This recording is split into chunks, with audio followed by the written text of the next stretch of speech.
after we established the campus on Young Arts, then our focus was to start increasing the programming, because prior to that, we really had only had one program 1 week a year where we really focused on the young students. And so we started looking at how we can increase our programming, giving more recognition to deserving young artists with having other kinds of regional programming, and then also really beefing up the masters and masterclass aspect that we did.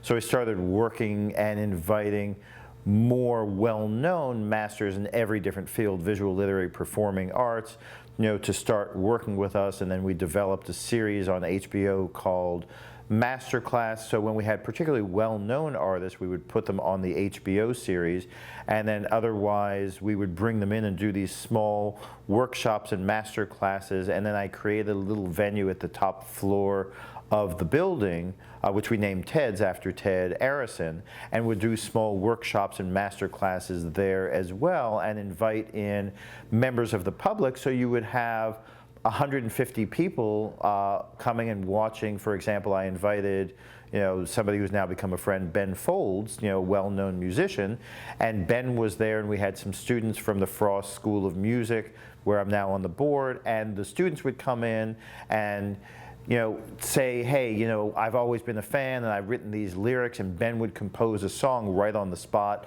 to the lyrics. And so when you break down those barriers between artists and the audience, it makes for a very special and unique experience.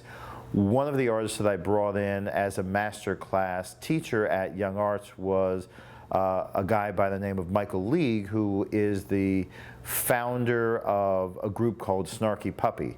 And I just fell in love with Michael League. My son, David, is a bass player. He told me about Snarky Puppy and Michael League. I brought him in, and he just wowed the audience. He was so thoughtful and considerate and profound and well-spoken that when Lynn Arison left Young Arts and I left Young Arts shortly thereafter, Lynn just retired and didn't want to have anything to do with the art scene anymore, so she stepped away from Young Arts, she stepped away from New World Symphony, and started focusing more on other things in her family. And I left shortly thereafter, but that masterclass series that I had done really stuck with me.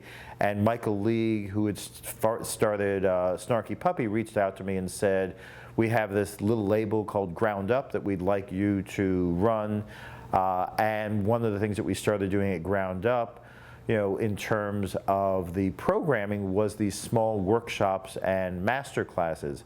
So the label has about 20 different artists on it: Snarky Puppy, Becca Stevens, David Crosby, a lot of people know. But we started working with artists where our real focus was not the way that most music things work now, is show us your social numbers. How many followers do you have? How many views do you have? And that's really how things are decided.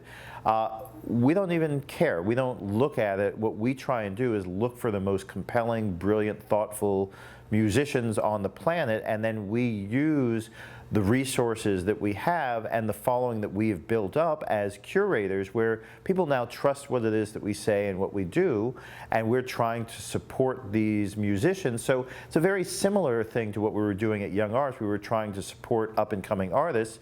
This is now taken to the next level, where these are all professional musicians with incredible talent, but not necessarily a following at all, and started to try and work with them.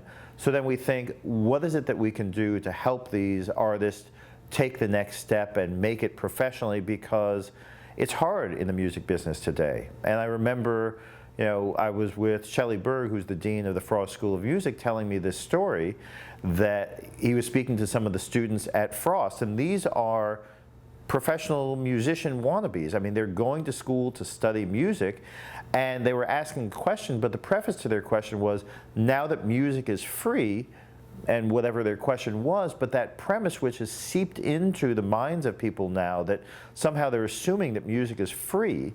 So if that's going to be the case, then how do you make your living as a musician when that end product is free?